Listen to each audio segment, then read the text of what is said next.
I would like to welcome you on this beautiful sunny morning.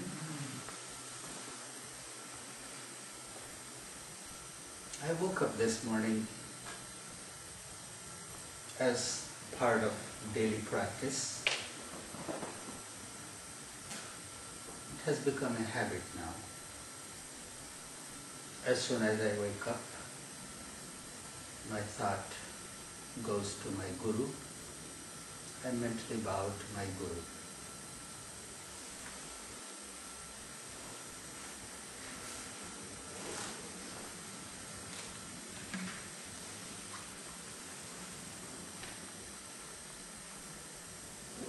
Since I haven't received any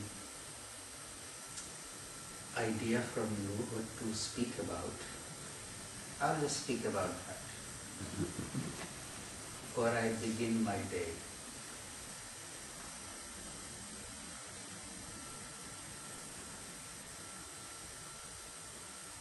It is said, our spiritual journey begins after establishing the seat of the Guru, after establishing a Guru Peeth. We establish Guru Peeth, the seat of the Guru, somewhere, something, someone. Just like this altar. Altar is a peeth. It's a seat on which we invite that which is higher. In our homes, in our temples, in our churches, there is an altar. God doesn't need an altar, but we do. When we sit in front of the altar, we are sitting in front of something higher that I can bow to. That's what it means by establishing a Guru Peeth. Something that I give myself permission to bow to. Something happens within us when we are in a state of mind that I can bow my head. I'm more open to receive.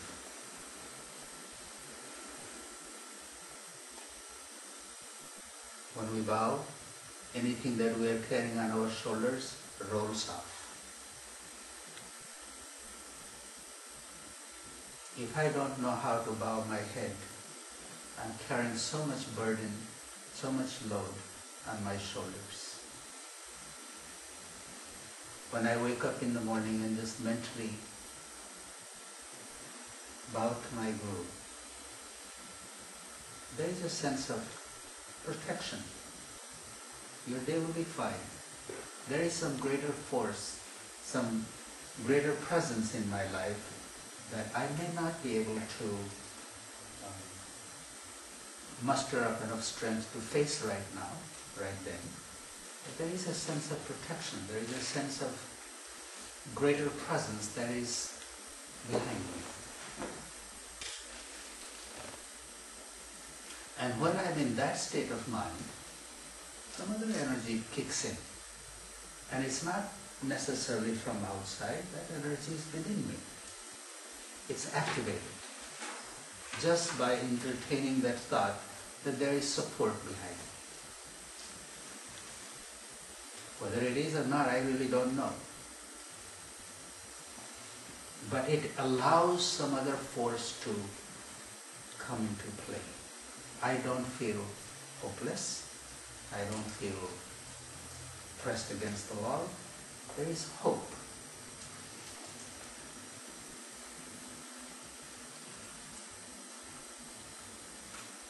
we as human, we all need to love someone and be loved by someone.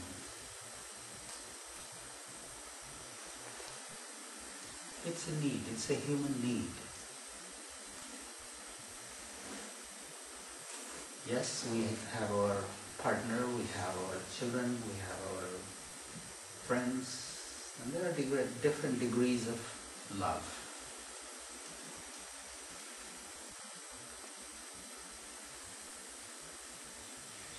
Then there is a divine love.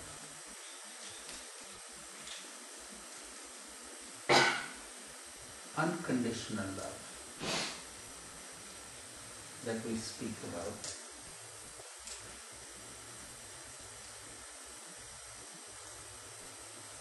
In Guru, when I established the Guru Peeth,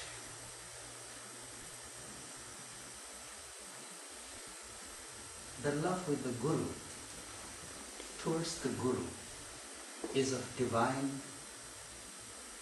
nature. In our worldly life, in our daily life, love with our partner, with our children, with our... everything is kind of conditional. We make it conditional. I love you, you love me. I love you, you don't love me, so I'm going to complain.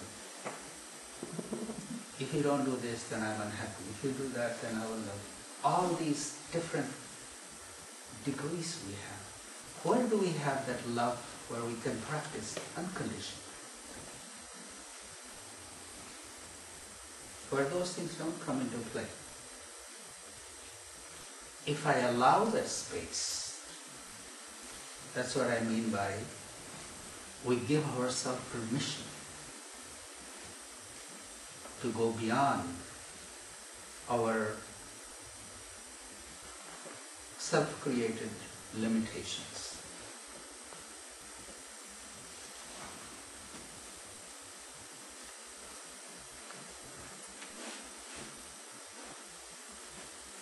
I always have the choice, I can limit it. Well, Babaji didn't smile at me, so I don't feel love and I'm going to be acting out. Or Babaji did this, Guruji did this, so I feel love and I'm loved. So one day I do this, one day. But establishing the seat of the Guru means it really doesn't depend on those things. It is said, when the disciple is ready, Guru appears. When I'm ready to bring that into my life, then it appears.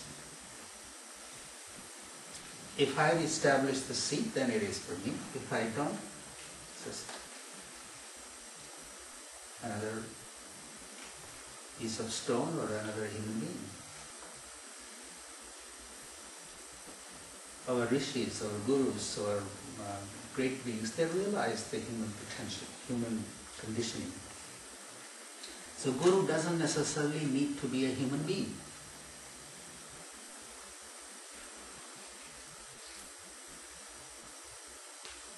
You could establish the Guru seat in anything.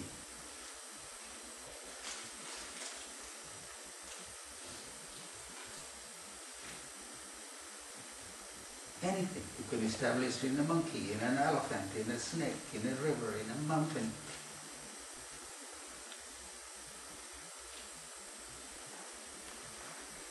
As long as you establish it in somewhere. So sitting in its presence, you can explore your soul.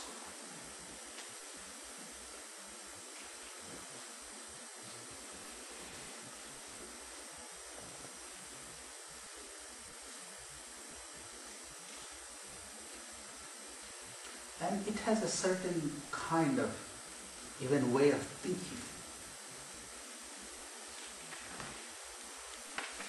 There are many, if you look into the stories, There are gurus who have established big ashrams, and right after they are passed on, the disciples who are left over, there is some conflict and there is trouble. Now, it happens everywhere.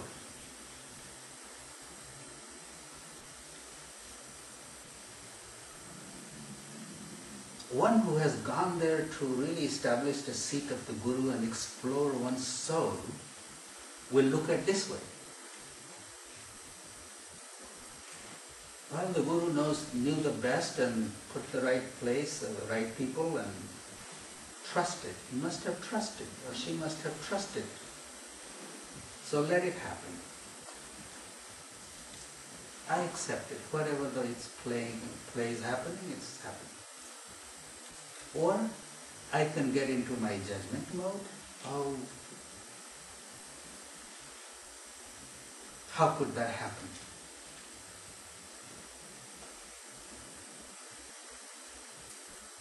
It can happen in any ashrams. I don't like the people around the Guru, so I'm out of here. I don't like the person who runs the store, so I'm out of here.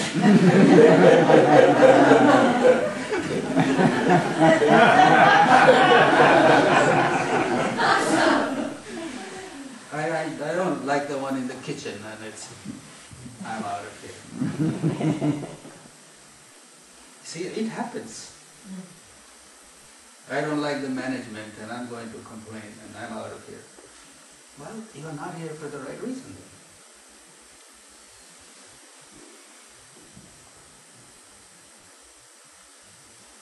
You have established the seat of the Guru. It's of divine nature, higher nature. I do not bring my mundane parameters to interact in that situation.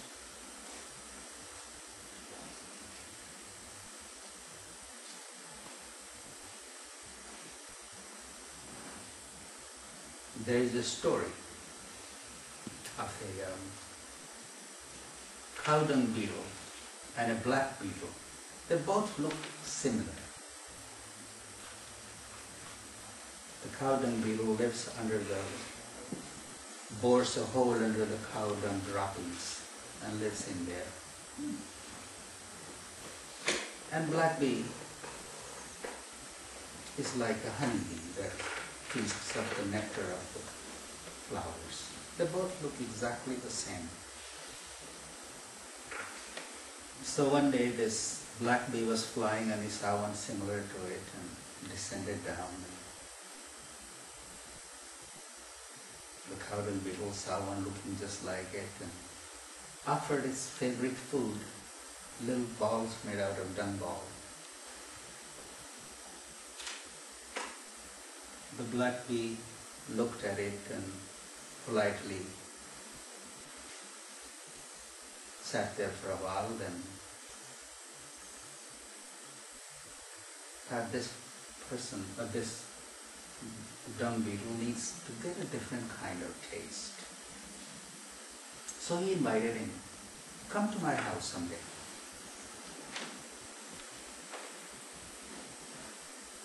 The black bee lived in the valley of flowers. He said, come, look, there is flowers all over the valley. Sit on any flower and feast on the nectar. And he himself sat down on another flower. After a while he asks, so, how is it? The dung beetle said, it's the same. So you got something in your mouth? He said, yeah, before I left my house, I thought there may be nothing there to eat, so I put a dung ball in my mouth. So I'm still working on that one. He said, oh fool, spit it out. Taste what is here. When he spat out the dung ball, began to feast on the nectar of the flower, he was intoxicated. The day ended. The flower closed on him. He fell asleep. Next morning, the flower picker from the temple came and picked that flower and offered it on the deity in the temple. The dweller of the dung bowl, dweller under the dung dropping, was sitting on the top, on the crown of the deity in the temple.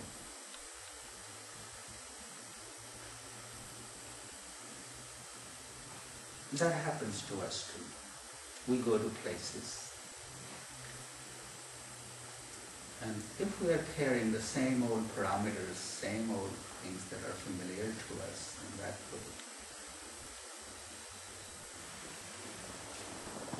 we are deprived of that nectar. Once we have established our seat in a guru, that we have given that place in our life, we have to have different parameters.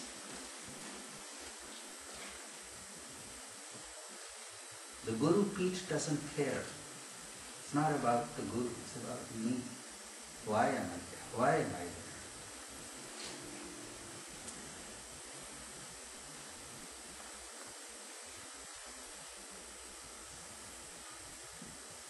When I'm ready, Guru appears.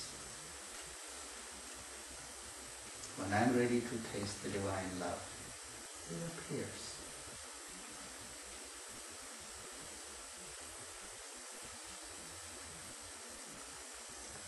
Establishing the Guru Peeth is the beginning of the journey, spiritual journey. Our sages, our rishis have mentioned this for a reason.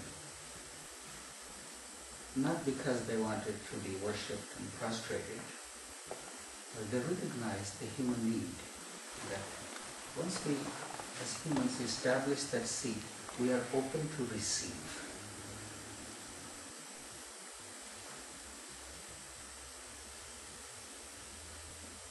What enables us to be open to receive? It takes a whole different way of thinking, whole different way of being, whole different way of processing. It may look unreasonable. It may feel unpalatable, but that's what it takes.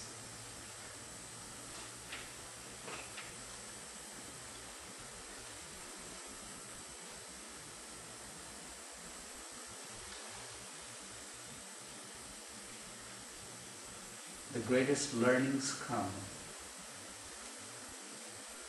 when our normal way of being is challenged,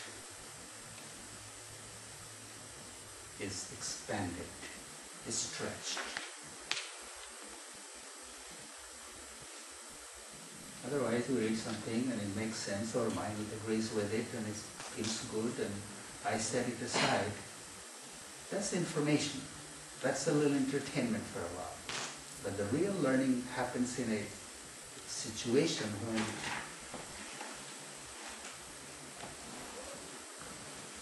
I'm a little bit out of my comfort zone.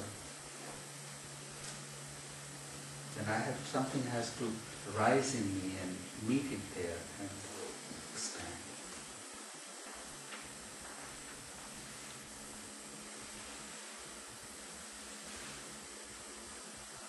That's all for today.